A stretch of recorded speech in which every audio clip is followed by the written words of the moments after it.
अड़ी presented by doctor ortho Ayurvedic oil and capsules, जोड़ों के दर्द की बेजोड़ दवा।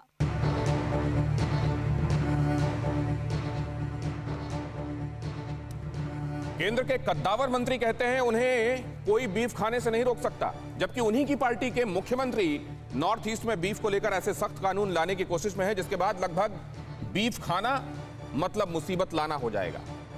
तो क्या यह एक मुख्यमंत्री भर की सोच है या इसके पीछे की कहानी बहुत बड़ी है? नमस्कार, मैं हूं दिनेश गौतम। आज की कड़ी में हम पूछेंगे कि 80 करोड़ हिंदुओं की आस्था का ख्याल रखकर बीफ पर पाबंदी लगाने की एक शुरुआत असम से की जा रही है या फिर इसके पीछे बहुत बड़ी सोच है?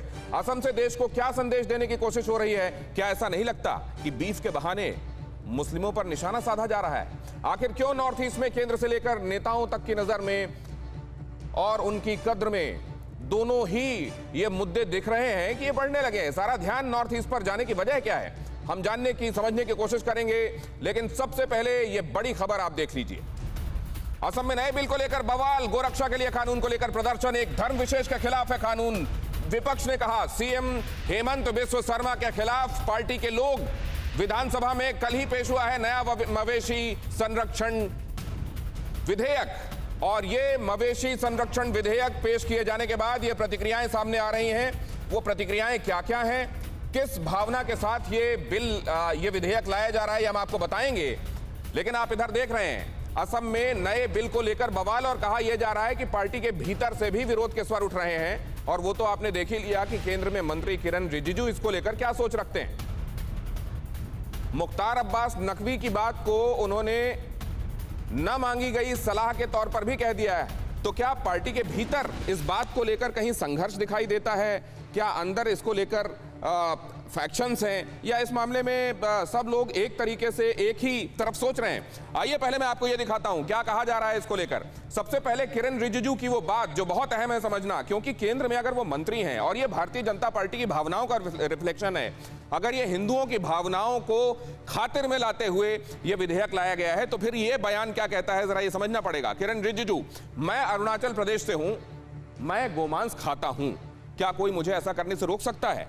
बीफ कोई मुद्दा नहीं है, इस मुद्दे को लेकर ज्यादा संवेदनशील होने की जरूरत नहीं है। कौन कह रहा है? किरण रिजिजू कह रहे हैं, केंद्रीय मंत्री कह रहे हैं। घुटना, कंधा या कमर, चाहे जैसा हो दर्द, डॉक्टर ऑर्थो आपको देता है दर्द से पूरी आजादी, एक भरपूर जिंदगी। ये कोई टेम्परेरी पेन किलर नहीं, आयुर्वेदिक औषधि है। भारतीय जनता पार्टी की भावनाओं का रिफ्लेक्शन कम से कम नेताओं और नहीं तो कम से कम केंद्रीय मंत्रियों में तो नजर आना चाहिए। अब इसको लेकर जो बाकी चीजें हैं वो भी जरा देख लीजिए। बीफ बहाना, कौन है निशाना? ऐसा हम इसलिए कह रहे हैं क्योंकि कुछ लोग ये समझते हैं कि बीफ तो बहाना है, मुसलमानों को बनाना निशाना है। जरा देखिए इसमें क्या कहा गया है। इधर आपको हेमंत बिस्व शर्मा नजर आ रहे हैं। उद्देश्य उनके मुताबिक क्या है? गोरक्षा, गो तस्करी रोकना, बीफ की अवैध बिक्री पर रोक। 1950 का एक एक्ट है, लेकिन उनके मुताबिक, मुख्यमंत्री के मुताबिक वो पर्याप्त नहीं है और इसीलिए बांग्लादेश के रास्ते गाय वंश से ताल्लुक रखने वाले कैटल्स की अवैध तस्करी पूरे विश्व बाजार में होती रही है। मंदिर के 5 किलोमीटर के दायरे में नहीं बिकेगा बीफ। उन्होंने कहा है कि हिंदू मंदिर हो, जैन मंदिर हो, सिख मंदिर हो, 5 किलोमीटर के दायरे में खरीद फरोख्त नहीं होगी।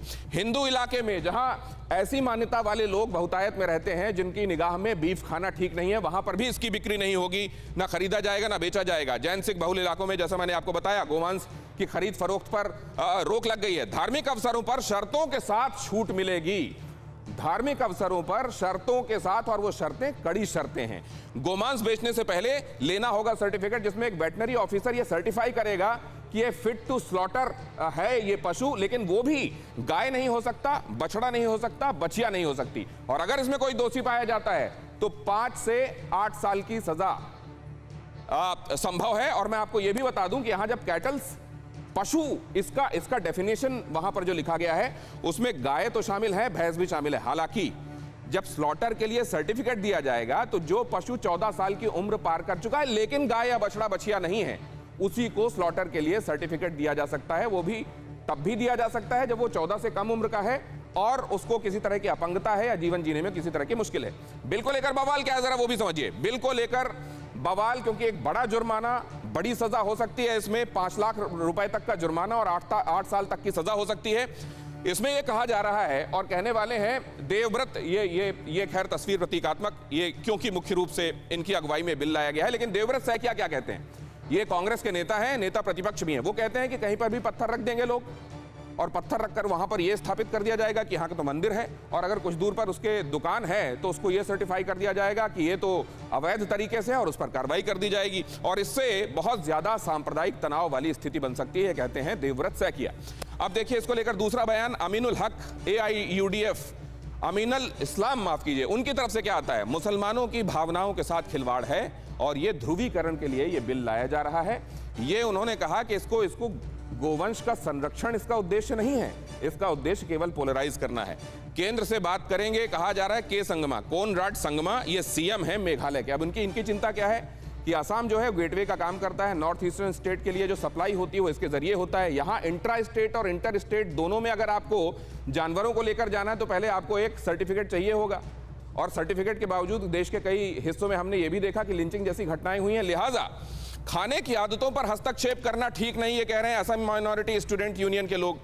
अब देखिए इसमें ये जो प्रतिक्रियाएं आ रही हैं बहुत अहम है, लेकिन इससे पहले आपको ये समझना पड़ेगा कि असम में भावनाएं क्या कहती हैं, लोगों की तादाद के हिसाब से भावनाएं क्या कहती हैं। अगर आप जनसंख्या की वहां अलग अलग आबादी देखेंगे धर्म के हिसाब से तो वहां 62% हिंदू हैं।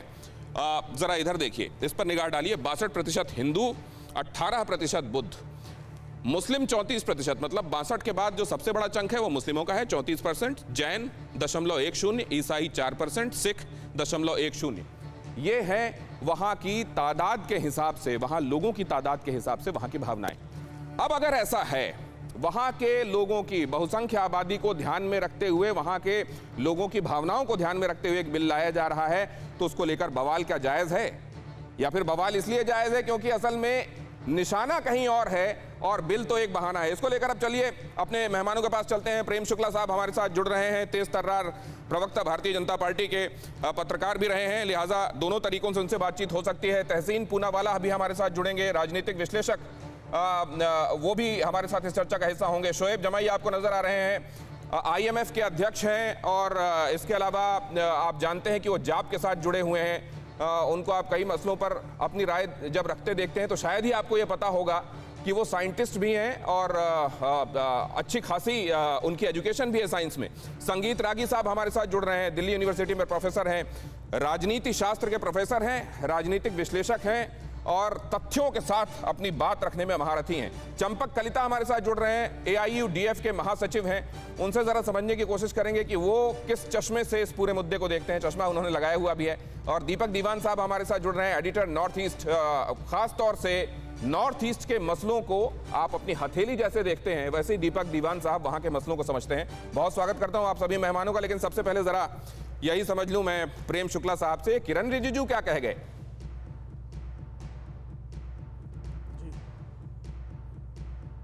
किरण रिजिजू तो भाई जहां पर गौवंश का कत्ल जायज है, जहां पर बीफ की बिक्री जो है वो संवैधानिक और विधिक है, वहां पर वो खा सकते हैं, ये कोई प्रतिबंध नहीं है।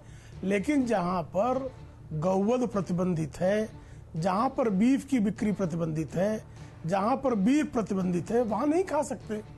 तो इसमें कुछ मुझे लगता है कि कोई विशेष बात नहीं है। नहीं तो उन्होंने साथ में ये भी जोड़ा ना कि इसको बहुत संवेदनशील मुद्दा ना बनाया जाए। ये मुद्दा संवेदनशील है कि नहीं? जी निश्चित तौर पर संवेदनशील है, हिंदुओं की आस्थाओं से जुड़ा हुआ है। और यदि कोई आप एक कल्पना कीजिए कि शोएब जमई साहब हैं, शोएब जमई साहब के सामने वो कहीं पर नमाज पढ़ रहे हों और मैं वहां लाकर सूअर काटने लगूं, तो शोएब जमई जी की प्रतिक्रिया क्या होगी? क्या वो इसको मेरी आजादी मानेंगे? नहीं मानेंगे ना, ये उसका विरोध करेंगे ना, उनकी आस्था पर प्रहार होगा ना। तो जिस तरह से शोएब जमई की आस्था महत्वपूर्ण है और उनकी आस्था का आदर किया जाना चाहिए, उसी तरह से हिंदुओं की, जैनों की, सिखों की आस्था का भी आदर होना चाहिए। शोएब जमई, इसमें क्या है? मामला इज एज सिंपल। बिल्कुल, मैं भी मानता हूं कि हमारी आस्था हो चाहे प्रेम शुक्ला जी की आस्था हो, उसका सम्मान होना चाहिए और हम लोग करते भी हैं। बाकायदा ये कोशिश रहती है कि जो एक जिसके बार आप खानपान की जो दोनों मेरे शो के नेचर रहता है, वो दौरान हम एक दूसरे की आस्था का सम्मान कर चुके हैं और मैं करबद्ध निवेदन करता हूं कि वैसा आस्थाओं का सम्मान मत कीजिएगा प्लीज। अब अपनी बात पूरी कीजिए। जी बिल्कुल। लेकिन बात है कि जो हिंदुत्व पॉलिटिक्स है उसका एपिसेंटर एक बीफ पॉलिटिक्स भी रहा है। ठीक है, आपकी आइडियोलॉजी है, मैं मानता हूँ, चलिए उसको यहाँ से आप कहते हैं कि पूरे देश में जाहिर सी बात है कि गौ हिंसा गौवध की बात को जो लेकर बातें हैं वो तो बीजेपी की आइडियोलॉजी में इनबिल्ट है ना। ये आइडियोलॉजी तो आपकी जहां जहां सरकार है सबके साथ ये सेम समान रूप से इम्प्लीमेंटेशन होना चाहिए। लेकिन होता क्या है मैं बता रहा हूँ कि केरला के इनके जो कैंडिडेट थे बीजेपी के, अभी रिसेंटली जो विधानसभा इलेक्शन हुआ उसमें उन्होंने वादा किया कि अगर बीजेपी केरला में जीतती है तो हम यहाँ पे बीफ जो है अच्छी क्वालिटी के बीफ प्रोवाइड कराएंगे। गोवा में जो है इनके मुख्यमंत्री ने कहा कि हम बीफ की अगर कमी होगी गोवा में तो मैं बाहर से ला करके लोगों को बीफ अच्छी क्वालिटी का प्रोवाइड करूंगा। नॉर्थ ईस्ट में आप चले जाइए जहां मेघालय मिजोरम में जहां इनकी सरकार है, जहां भाजपा के सहयोगी भी हैं, वो लोग खुलेआम कहते हैं कि यहाँ बीफ का कोई बैन लगा नहीं सकता। और प्रधानमंत्री जी के रैली के बाद 2018 में जो प्रधानमंत्री की रैली, उसी रैली में यहाँ से बीफ और पोर्क दोनों परोसा गया था जिसकी तस्वीरें सारी लोगों ने देखी। चौथी बात यह है कि भाई इसी आसाम की अगर मैं बात कर लूं तो इस आसाम के जो कामाख्या मंदिर है ना सर, उसी कामाख्या मंदिर में बीफ खिलाया जाता है और बफेलो का सेक्रीफाइस किया जाता है हर साल बड़ी तादाद में। तो इस कामाख्या मंदिर के मामले में तो आप कभी नहीं रोक पाए कि वहां पे कैसे एक मंदिर के अंदर, चलिए आप टेंपल के 5 किलोमीटर की बात कर रहे हैं सर, कामाख्या मंदिर के परिसर के अंदर ठीक है, पॉइंट वाइज बहुत सारा रख देंगे तो जवाब नहीं ले पाऊंगा। प्रेम शुक्ला जी, बस इसी का एक कंक्लूजन दे रहा हूं। नहीं कंक्लूजन में आ रहे हैं ना, जवाब ले लीजिए पहले, आ रहा हूं, कंक्लूजन रखिए ना बचा के लिए, आगे के लिए। प्रेम शुक्ला जी, मैं ये कह रहा हूँ कि भाई आपकी क्या राजनीति सुविधावादी है क्या? सुविधावादी राजनीति क्या? जैसा माथा वैसा टीका। जवाब लेने दीजिए। ठीक है, प्रेम शुक्ला जी से जवाब लेने दीजिए। और जहां जी अब बोलिए प्रेम जी। जी अब हो गया इनकी हो गया वो बोल रहे हैं अभी, लेकिन मैं गुजारिश कांग्रेस करता हूं। कांग्रेस में स्वतंत्रता काल के समय नहीं ठीक है। देखिए कांग्रेस में गौवध के विषय में जो है स्वतंत्रता काल के समय एक बड़ा वर्ग था जो गौवध को प्रतिबंधित करने का पक्षधर था और संविधान में भी इस बात पर प्रावधान कराने में वो सफल रहा था। और पंडित जवाहरलाल नेहरू का बीफ के बारे में अलग मत था, विनोबा भावे का बीफ के बारे में अलग मत था। कई राज्यों के मत अलग हैं, कई राज्यों की संस्कृति भिन्न है। जिन राज्यों की संस्कृति, आहार, आस्था भिन्न है उन राज्यों में कोई जबरदस्ती तो लगा नहीं रहा है। उन राज्यों का जो बहुमत है, वहां का जो जनमत है उसका आदर होगा। लेकिन जिन राज्यों का बहुमत और जनमत इस पक्ष में नहीं है, यदि उस राज्य के शासन में बैठे लोग यदि अगर संवैधानिक ढंग से कोई कानून बनाते हैं लेकिन तो उस पर इतना हो हल्ला मचाने की कोई आवश्यकता नहीं है। घुटना, कंधा या कमर, चाहे जैसा हो दर्द, डॉक्टर ऑर्थो आपको देता है दर्द से पूरी आजादी, एक भरपूर जिंदगी। ये कोई टेम्परेरी पेन किलर नहीं, आयुर्वेदिक औषधि है जी। वहां भी 5 कामाख्या किलोमीटर का दायरा के संदर्भ में बहुत स्पष्ट, आपने इस बिल को ठीक से पढ़ लीजिए, उसमें बहुत नहीं वहां पर स्पष्ट कहा गया है कि धार्मिक अगर कहीं पर अगर पशु बलि देना ये वहां के आस्था का विषय होगा तो वहां पर अनुमति के अनुकूल आप पशु बलि दे सकते हैं। लेकिन उसमें भी आप गाय की, बछड़े की और कलोर गाय की आप बलि नहीं दे सकते। शोएब जमाई बिल पढ़कर नहीं आए हैं उस विधेयक को संगीत कानून की बनने की प्रक्रिया में है उसको ठीक से पढ़ लें। एक बात पूछ रहा हूँ दिनेश जी कि अगर कोई मुस्लिम की बीफ की शॉप हो तब तो वो मंदिर परिसर के 5 किलोमीटर से पहले नहीं घुस सकता है, लेकिन कामाख्या मंदिर के अंदर बीफ काटा जाता है वो तो हलाल है। सर जो सुविधा आपके लिए है वो दूसरों के लिए सुविधा नहीं है सर, कैसे ये डबल स्टैंडर्ड है? आगे बढ़ना चाह रहा हूँ लेकिन आप लोग बढ़ने नहीं दे रहे हैं। प्रेम शुक्ला जी जवाब दीजिए इसका। देखिए वहां पर आस्था, देखिए वहां पर पशु बलि आस्था है, जहां पर पशु बलि के विरोध में आस्था है तो आस्था का वहां सम्मान आदर होगा। आखिर में 1 मिनट आप दोनों की बात करा दूंगा मैं, शोएब जमाई। अरे आपकी आस्था को आस्था माने, हमारी आस्था का भी नहीं सम्मान होगा। विशेष अवसरों पर अवसर वहां पर जब कहा जा रहा है तो उस अवसर में सारे लोगों का ख्याल रखा जाएगा। संगीत रागी, मैं आपके पास आ रहा हूं। जब संघ प्रमुख ये कहते हैं कि गाय जानवर नहीं है हमारे लिए, गाय जाहिर है हिंदू आस्था में सबसे ऊंचा प्रतीक है, 33 करोड़ देवी देवताओं का वास उसमें, लेकिन वो कहते हैं कि मॉब लिंचिंग जो करते हैं गोरक्षा के नाम पर, गोहत्या के नाम पर, वो खराब है। यहां पर किरण रिजिजू जो बात कह रहे हैं वो उसको प्रेम शुक्ला जी ये कहते हुए जस्टिफाई कर रहे हैं कि अगर उनको मन है तो वो जहां पर बिकता है, जहां खाया जाता है, वहां जाकर खा लें। लेकिन भारतीय जनता पार्टी का नेता, भारतीय जनता पार्टी की तरफ से मंत्री, क्या ये बात उसके साथ बिफिटिंग लगती है सर? देखिए, पहली बात तो किरण रिजिजू ने अपने बयान पर बहुत साफ सफाई दे दी है कि मीडिया ने मेरी बातों को तोड़ा मरोड़ा है। उन्होंने ये भी कहा है कि मैं बीफ नहीं खाता हूँ। एक प्रश्न प्रेस कॉन्फ्रेंस के दरमियान एजवाल में उठा था कि भाई क्या यहाँ पर ऐसी चीज़ें होंगी क्या, तो उन्होंने सिर्फ इतना कहा था कि अरुणाचल प्रदेश का डाइटरी पैटर्न अलग है।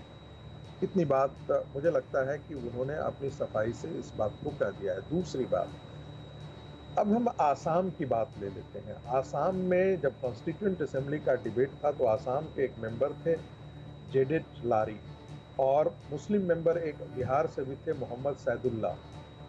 ये दोनों चाहते थे कि काऊ का जो स्लॉटर है उस पर बैन हो और ये फंडामेंटल राइट का हिस्सा होना चाहिए। अंबेडकर जी ने उनको बनाया था कि फंडामेंटल राइट में नहीं जाए, ये डायरेक्टिव प्रिंसिपल ऑफ प्रोविंस में जाए। डॉक्टर राजेंद्र प्रसाद भी चाहते थे, के मुंशी चाहते थे, से गोविंद दास चाहते थे, प्रोफेसर सिब्बन लाल सक्सेना थे, डॉक्टर रघुवीर थे, ये सारे लोग थे और एक ढंग से इस पर बात बन गई थी। लेकिन अंबेडकर जी के परस्यूट करने के कारण ये directive principle of state policy में आया। दूसरी बात मैं बहुत बड़ा, उन्होंने कहा था ये सिर्फ हमारे रिलीजियस मामला नहीं है, ये हमारी आइडेंटिटी का सवाल है। आप हर मुद्दे पर गांधी जी को लेकर के आते हैं। गांधी जी ने क्या कहा था? गांधी जी ने कहा था कि एक सनातनी हिंदू इससे नहीं जाना जाता है कि वो टीका कैसे लगाता है, वो कितनी तपस्या करता है, वो कितना मंदिर में जाता है, वो कैसा मंत्रोच्चारण करता है। वो सनातनी तब जाना जाएगा जब वह गाय की रक्षा करता है या नहीं करता है। और उन्होंने कहा मैं गाय के लिए अपनी जान दे दूंगा। लेकिन दुर्भाग्य यह रहा कि मुस्लिम दबाव में गांधी जी हमेशा झुकते रहे। जब खिलाफत आंदोलन था तब भी उन्होंने कहा था, तब भी एक ढंग से उन्होंने ये कहा था कि भाई हम गाय को बचाने के लिए। आपने एक इंपॉर्टेंट बात कही है सर, आपने एक बहुत इंपॉर्टेंट बात कही है और ये चर्चा का सिरा दिया है सर। देश झुकता रहा है, मैं बार-बार ये कह रहा हूं। आपने कहा कि ये आस्था का सवाल नहीं है, ये हिंदुओं की पहचान है। और अगर हिंदुओं की पहचान है ये आस्था से भी बढ़कर चंपक कलिता, तो जहां हिंदू मेजॉरिटी है वहां उनकी भावनाओं का सम्मान करते हुए अगर एक चुनी हुई सरकार ये कर रही है तो क्या गलत है? देखिए, आपने पहले मेरे बारे में बोला तो चश्मे के बारे में बोला। मोदी कैबिनेट का एक कैबिनेट मिनिस्टर किरण रिजिजू अगर ये कह दे कि मैं गौ मांस खाता हूं, उसके बाद अब चश्मा खोलने का और पहनने का कोई जरूरत नहीं है। अगर केरला में बीजेपी का नेता बोलता है कि हम लोग उच्च कोटि का गौ मांस यहाँ आपको देंगे, गोवा में चीफ मिनिस्टर बोलता है बीजेपी का कि यहाँ गौ मांस का कमी हो जाएंगे तो गोवा के बाहर से गौ मांस लेके आएंगे, तो इनका बीजेपी वालों का यही है कि तुम्हारा कुत्ता कुत्ता, मेरा कुत्ता टॉमी, समझे कि नहीं? इनका ये टोटली पॉलिटिकली, तुम्हारा कुत्ता कुत्ता, मेरा कुत्ता टॉमी। प्रेम शुक्ला जी, प्रेम चला गया थोड़ी देर के लिए, मैं जवाब ले लेता हूं आपसे।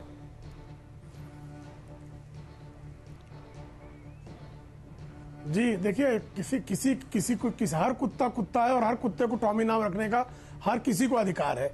बहुत स्पष्ट तौर पर कहा गया कि आहार की परंपरा, संस्कृति और आस्था, अगर केरल की आस्था अलाउ करती है, केरल के जनप्रतिनिधि चाहते हैं कि वहां इस तरह से हो, तो केरल जो है वहां पर गौमांस की बिक्री हो सकती है, गौवध हो सकता है, गोवा में हो सकता है, लेकिन महाराष्ट्र में नहीं हो सकता, क्योंकि महाराष्ट्र की आस्था जो है वो नहीं चाहती। गुजरात में नहीं हो सकता है।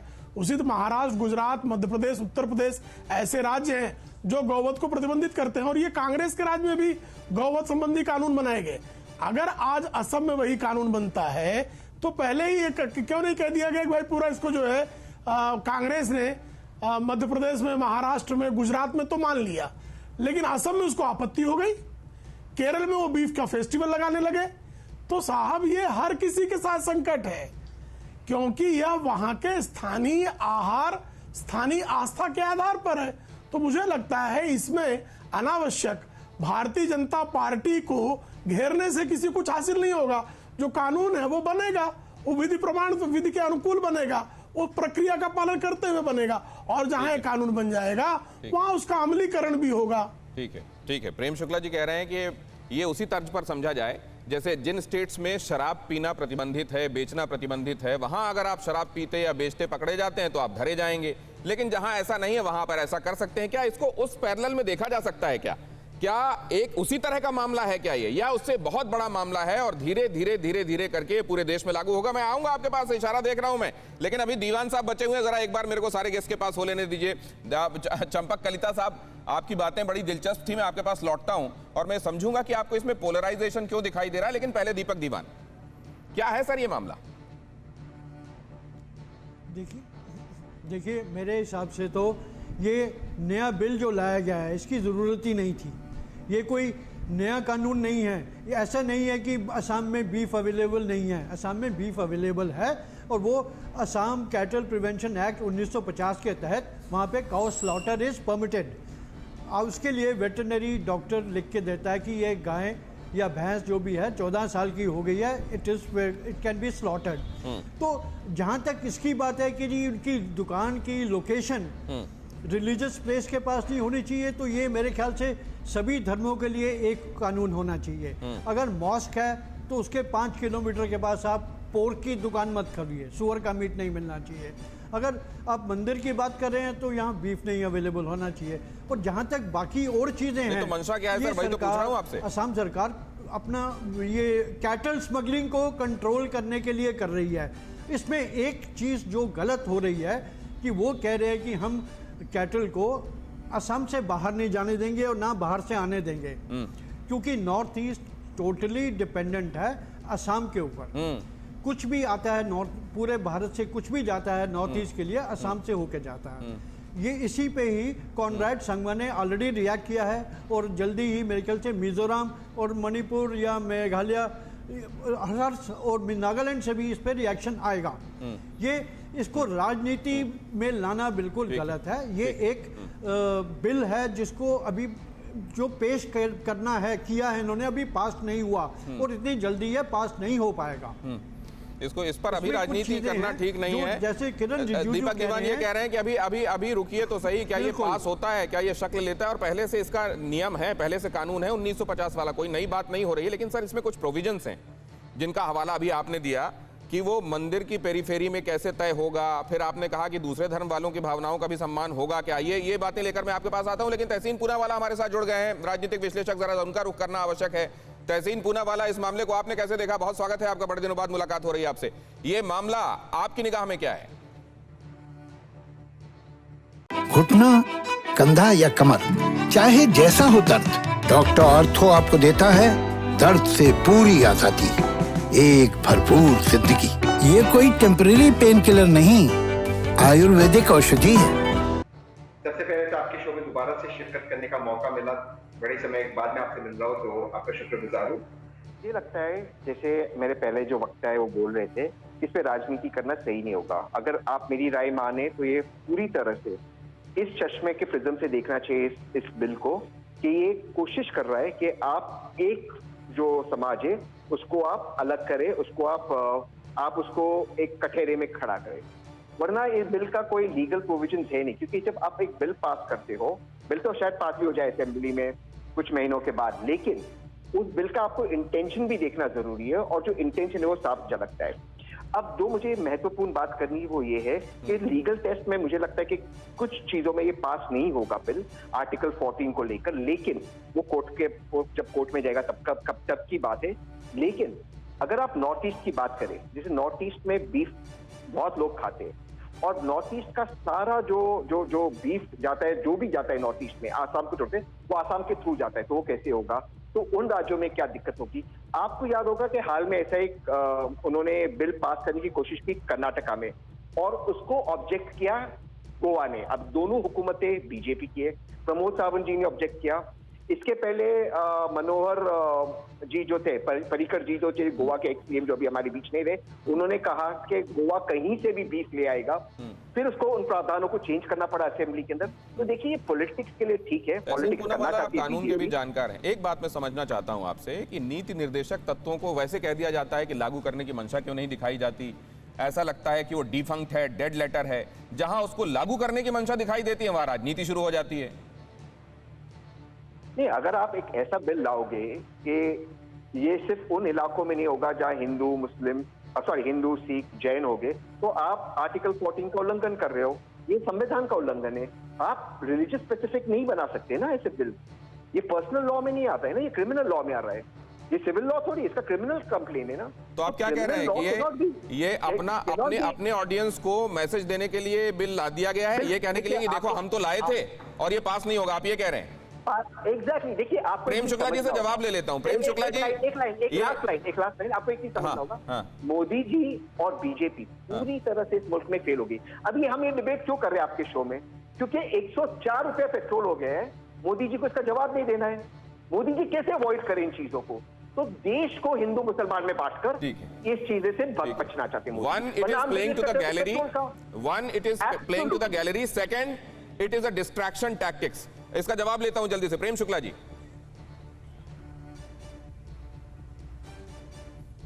देखिए, कुछ लोगों को हर चीज डिस्ट्रैक्शन टैक्टिक लगती है।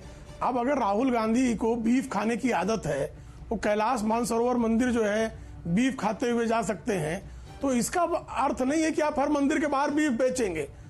अगर हर मंदिर के बाहर बीफ बेचेंगे, कल कोई सब मस्जिदों के बाहर जो है सुअर का गोश्त बेचने की जिद कर लेंगे तो क्या होगा? किरण रिजिजू तो निश्चित तौर पर जो है तो इसमें है ना, शीशे का नहीं रिजिजू जी के बयान के संदर्भ में, नहीं रिजिजू जी के बयान के संदर्भ में आदरणीय संगीत रागी जी ने स्पष्टीकरण दे दिया है। अब उसके बाद कुछ शेष बचता नहीं उसमें। एक बात फिर मैंने कहा कि जिसकी आहार में, जिसकी संस्कृति में, जिसकी परंपरा में, और जहां पर इस तरह की आस्था नहीं हो, ऐसे प्रदेशों का अगर बहुमत वहां चाहता है तो वहां करिए आप। ठीक है, आपकी बात पर कुछ रिएक्ट करना चाहते हैं सर शोएब जमई, इनका रिएक्शन लेता हूं सर, आता हूं आपके पास। वहां बहुमत को इसके फौरन बाद कलिता जी आपके पास आ रहा हूं। जी शोएब जमई। देखिए दिनेश जी, दो महत्वपूर्ण सवाल इस पूरे डिबेट में उठ रहे हैं। जो एक नैरेटिव सेट करने की कोशिश की जा रही कि भाई जहां जिनकी आस्था है वैसा खाएं, जहां नहीं है वहां पे बैन करेंगे।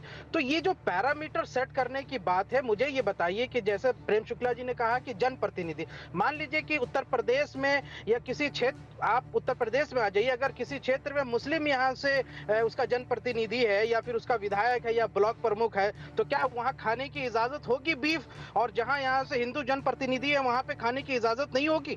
ये आप पैरामीटर कैसे सेट करेंगे, पहले ये बताइए। दूसरा सवाल इसमें उठ रहा है कि ये सारा इकोनॉमी का मामला है। प्रधानमंत्री जी सत्ता में आने से पहले नरेंद्र मोदी जी ने खुद कहा था कि जब मेरी सरकार आएगी तो हम पिंक रिवॉल्यूशन लाएंगे, और प्रधानमंत्री जी के सत्ता में आने के बाद से भारत बीफ एक्सपोर्ट में ब्राजील को पछाड़ करके नंबर 1 बन गया है सर। बिलियंस ऑफ डॉलर्स का बिजनेस है हिंदुस्तान में। जितने सारे बीफ एक्सपोर्ट की बड़ी बड़ी कंपनियां, उनके शुरुआती 5 आप एक्सपोर्ट कंपनी का उठा के देख लीजिए, सारे के सारे उसके ओनर हिंदू हैं। सबरवाल, आपकी बात का जवाब देने के लिए दोनों उद्यत हैं, प्रेम शुक्ला जी भी और संगीत रागी जी भी। लेकिन संगीत रागी जी के पास जाऊंगा, प्रेम जी ने अभी बोला था। संगीत रागी जी क्विकली प्लीज। ठीक है शोएब जवाब ले लीजिए, वक्त सीमित है अपने पास। जी संगीत बोलिए। दिनेश जी, सबसे पहले तो नरेंद्र मोदी जी ने 2014 का जो चुनाव था वो बिहार में उन्होंने भाषण दिया था, और उत्तर प्रदेश में भी पिंक रेवोल्यूशन की बात की थी। तो उन्होंने पिंक रेवोल्यूशन के पक्ष में नहीं कहा था, उन्होंने पिंक रेवोल्यूशन के खिलाफ बात की थी। एक बात मैं करेक्ट कर देना चाहता हूँ, मैं इस बात से सहमत हूँ कि बीफ के बिजनेस में बहुत सारे हिंदू भी शामिल हैं, मैं मना नहीं कर रहा। तीसरी बात मैं कहना चाहता हूँ कि देखिए, बीफ को लेकर के ये कहना कि ये मुसलमान विरोधी है, मैं तो कहता हूँ कि यार जरा directive principle of state policy को देखिए। जब यूनिफॉर्म सिविल कोड की बात की जाती है तब मुस्लिम समाज आगे आकर के खड़ा हो जाता है, कहता है कि ये हमारे खिलाफ है। जब जब घुसपैठ रोकने की बात की जाती है, जी, नेहरू जी, मुगल, फला सारे चीज की बात कर रहे हैं, लेकिन जो सवाल उठ रहा है डिबेट में अड़ी के संदर्भ में तो आप जानते हैं, जब एक बोलता है तो सब सुनते हैं सर। जब आप बोल रहे थे बाकी सब सुन रहे थे, प्लीज सुनिए ना, फिर आप बोलेंगे तो बाकी सब बोलेंगे, फिर इसमें तो अजीब स्थिति बन जाएगी। संगीत रागी अपनी बात पूरी कर ले प्लीज। तो नहीं घुमा रहे ना, हम लोग नहीं घुमा रहे हैं, पॉइंट पे बात कर रहे हैं, उस पॉइंट का पॉइंट पर बात कीजिए, अपनी बारी आने पर बात कीजिए ना। दूसरे के पॉइंट, अब आपके पॉइंट उनकी निगाह में पॉइंट नहीं होंगे, फिर आप क्या कीजिएगा? संगीत रागी प्लीज प्लीज प्लीज प्लीज, माफ कीजिए शोएब संगीत रागी आप प्लीज जारी रखिए। शोएब जमाई प्लीज इनका ऑडियो डाउन कीजिए, आपके पास आऊंगा शोएब जमाई, तब अपनी बात कीजिएगा। मेरा कहना है कि इस बात पर बहुत गंभीरता से 2003 में धर्मपाल जी ने मंथन में एक बहुत बड़ा टाइटल छपा था, वो गाय की प्रतिरक्षा के लिए ही था। उन्होंने कहा था, I will have to die because I am a Hindu animal। ये बहुत गंभीर और एक नहीं, लेकिन संगीत रागी जी, मैं कुछ विरोधाभासों के बारे में आपसे जानूंगा। जहां हिंदू की पहचान आप बता रहे थे, वहां पर इतने विरोधाभास क्यों है? जहां पर ये कानून लागू है, वहां देखते हैं हम गायों के लिए जो गौशालाएं बनाई गई हैं, वहां घोटाले हो रहे हैं, चारे तक लोग ले जा रहे हैं अपने घर में, गायें आवारा घूम रही हैं, खेत चर जा रही हैं, किसान परेशान हैं। इसको सब लागू करने के लिए नजरिए के हिसाब से क्या की गया है? होमवर्क किया जाता है प्रॉपर? मैं लेकिन अभी कलिता जी के पास जाता हूं। कलिता जी, आपने अभी एक जवाब सुन लिया होगा कि हिंदू मुसलमान करने के लिए नहीं है, आस्थाओं का सम्मान यहां हर किसी का होगा, हिंदुओं का भी होगा और मुसलमान का भी होगा। अभी देखिए, यहाँ पेट्रोल 100 के पार है, डीजल 100 के पास उस पे जब डिबेट करूंगा आपको बुलाऊंगा, बताइएगा उस पर। अभी जरा इस पर चर्चा कर लीजिए। तो आपको कोई तो मुद्दा चाहिए, इसीलिए कोई मेरे बारे में क्या सोचते रहता है, मन में आने से हम साया से डर लगता है। चारों तरफ एक खोप का जंगल है, अब मुझे शेर से नहीं गाय से डर लगता है। ये सब बात लाद के तो डाइवर्जन रोल, इसको लोगों का जो इतना महंगाई है, सब तरफ से अफरा तफरी है, बेरोजगार है, ये सबको डाइवर्ट करने के लिए ये पॉलिटिकल इशू लाया है और इससे इनका दोनों हाथों में लड्डू है। आप समझ रहे हैं कि देश की जनता को ऐसे ही बरगलाया जा सकता है। आ जाएगा। और आप देखिए, आप बोला कि हिंदू, आप शुरुआत में बोला कि 33 करोड़ देव देवी है, तो यही हम लोग का धर्म है, क्योंकि आप 33 करोड़ बोल रहे हैं, लेकिन ये 33 करोड़ नहीं है, 33 कोटि है। ये उच्चे का 33 करोड़ नहीं है। ये रॉन्ग इंटरप्रिटेशन है हिंदू धर्म का, क्योंकि हिंदू धर्म है ही नहीं, धर्म है सनातन। और आप वेदों में अगर जाइएगा तो ये सब बहुत लंबी बात है। पेट्रोल, डीजल और 33 करोड़ पे बहस जिस दिन करूंगा आपको बुलाऊंगा। अभी मैं अधिनियम पर चर्चा कर रहा हूं, जरा उस पर बात कर लें, उसके प्रोज एंड कॉन्स पर मैं आता हूं। लेकिन आपने ये बात कमाल की कही कि अब शेर से नहीं गाय से डर लगता है, हर तरफ खौफ का आलम है। इस पर जवाब लूंगा मैं दीपक दीवान जी से, नजरिया समझो। लेकिन उससे पहले विश्व हिंदू परिषद ने फैसले का स्वागत किया है। असम के सीएम के बिल लाने पर खुशी जताई है। पूरे देश में गोरक्षा प्राथमिकता होनी चाहिए, वीएचपी ने कहा है। वीएचपी ने हेमंत विश्व शर्मा को शुक्रिया कहा है। हेमंत विश्व शर्मा को शुक्रिया कहा है और कहा है पूरे देश में यह होना चाहिए, पूरे देश में गोरक्षा प्राथमिकता होना चाहिए। अब इस पर प्रेम शुक्ला जी का जवाब जरूर लूंगा, लेकिन उससे पहले गो हत्या के खिलाफ क्या कहती है देश की मानसिकता और किन किन जगहों पर क्या कहती है, यह समझ लेना आवश्यक है। पूरे देश में ऐसा विधान लाया जाना चाहिए जब यह बात कही जाती है, तो जरा इस संदर्भ में भी चीजों को देखे जाने की जरूरत है। गो हत्या के खिलाफ जब आप कानून की बात करते हैं तो जरा देखिए किन राज्यों में क्या प्रावधान है। उत्तर प्रदेश सजा 10 साल, जुर्माना 10 साल। गुजरात में सजा उम्र कैद, बीफ बिक्री पर जुर्माना 10 लाख। हरियाणा में सजा 10 साल की है और जुर्माना 1 लाख रुपए का है। कर्नाटक में सजा 7 साल की है, जुर्माना 10 लाख रुपए का है। नेक्स्ट चेंज कीजिए। और अगर आप ये देखें तो ये पता चलता है कि हिंदुस्तान में ज्यादातर राज्यों ने इस दिशा में प्रयास किया है, लेकिन अभी तक सबसे एक तरीके से कड़ा कह लीजिए और एक तरीके से उन प्रोविजंस के हिसाब से बड़ी क्लियर कट बातें कहने वाला, जिसमें कैटल के संदर्भ में भैंस भी शामिल है, मतलब बीफ को लेकर कंफ्यूजन ही खत्म हो गया। और साथ में ट्रांसपोर्टेशन को लेकर जो नियम अब हैं, और एक बात और मैं आपको बता दूं, पहले पंजीकृत अधिकारी जाकर छानबीन कर सकता था, लेकिन यहां असम वाले नियम को अगर यह कानून बन जाता है तो इंस्पेक्टर रैंक का, उससे नीचे का नहीं, लेकिन इंस्पेक्टर रैंक तक का कोई भी अधिकारी जहां उसको शक हो सकता है, शक की बिना पर वो छानबीन शुरू कर सकता है।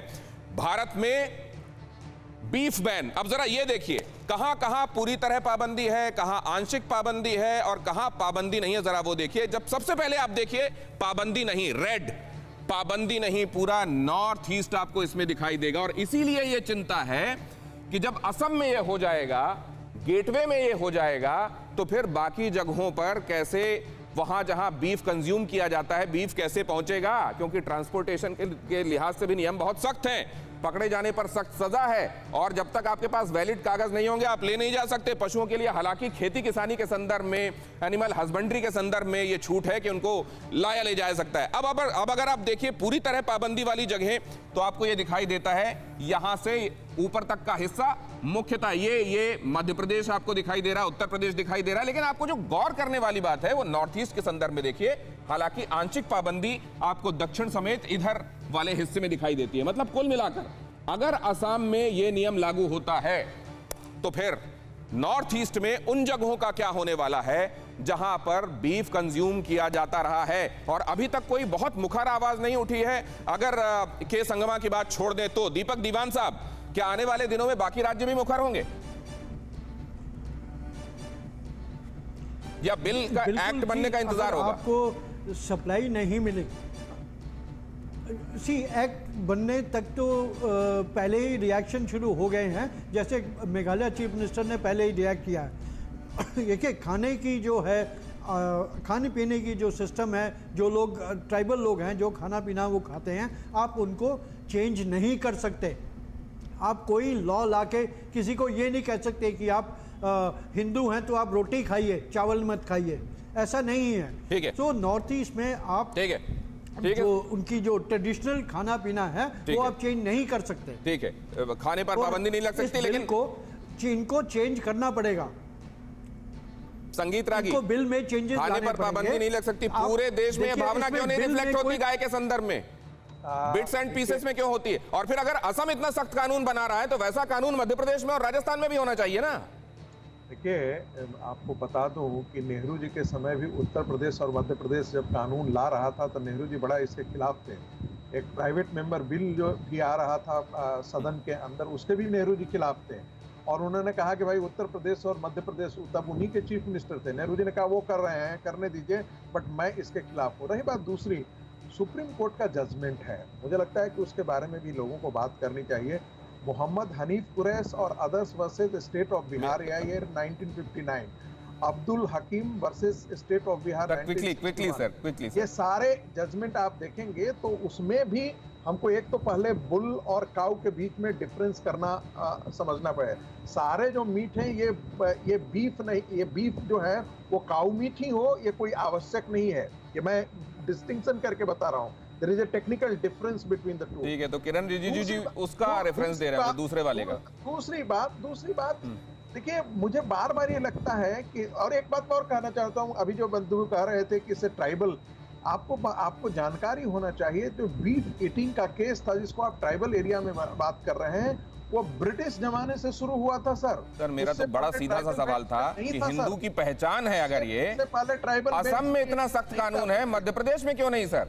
कैटल के डेफिनेशन में वहां सब आ रहे हैं, यहाँ पर गाय के बारे में क्यों सिर्फ बात हो रही है? ये मैं जानना चाह रहा था। खैर आपने बहुत, और नेहरू जी को तो मुझको लगता है उनके जमाने से ज्यादा आज के जमाने में याद किया जाता है। लेकिन मैं तहसीन पूनावाला आपके पास आ रहा हूँ, क्यों स्वागत नहीं होना चाहिए एक ऐसे कानून का जो मेजॉरिटी की आस्था का सम्मान करने वाला हो? नहीं, आप कैसे जानते कि मेजॉरिटी की आस्था है? क्या आप नहीं जानते हो कि कौन, आपके पास कोई साइंटिफिक सर्वे है कौन बीफ खाता है कौन नहीं खाता है? लेकिन मैं बीफ के मामले में गिरना नहीं चाहता हूँ। देखो, ये जो आसाम का ये जो इन्होंने ड्राफ्ट बिल लाया, ये पहली बार नहीं लाया। इन्होंने ये एग्जैक्ट बिल महाराष्ट्र में पास किया था। महाराष्ट्र में पास करने के बाद 2016 की बात है या 17 की बात है, इसे बॉम्बे हाईकोर्ट ने स्ट्राइक डाउन कर दिया। कुछ सेक्शंस को अपहोल्ड किया, लेकिन जो सेक्शंस के बारे में मैं बातचीत कर रहा था उसको उन्होंने स्ट्राइक डाउन कर दिया। और बॉम्बे हाईकोर्ट की जजमेंट को, जिसमें बीजेपी की सरकार ने चैलेंज नहीं किया, कहा राइट ऑफ लाइफ आर्टिकल 21 के तहत आप ये नहीं कह सकते कि आप क्या खा सकते क्या नहीं खा सकते। दूसरी चीज, अगर मोदी जी गाय की रक्षा करना चाहते हैं, Modi ji leather subsidy make in India और स्टैंड अप इंडिया में देना बंद कर दे और लेदर एक्सपोर्ट को बंद कर दे। पुरेनको का कोई उत्तर नहीं हो सकता, और उम्मीद ये कर रहा हूं मैं कि इसके बाद एक कम से कम कंक्लूजन निकला होगा दर्शकों के दिमाग में कि असल में ये कानून क्या कहता है। ये कानून, अगर कानून का ये बिल कानून की शक्ल ले लेता है तो एक्चुअली ये पोलराइज करने वाला है, ये आस्था का सम्मान करने वाला है, या असल में ब्लैक एंड व्हाइट में नहीं, कई चीजें इसमें ग्रे भी हैं। बहुत धन्यवाद आप सभी मेहमानों का मेरे साथ चर्चा में जुड़ने के लिए। फिक्र आपकी, सोमवार से शुक्रवार रात 9 बजे सिर्फ TV9 भारतवर्ष पर।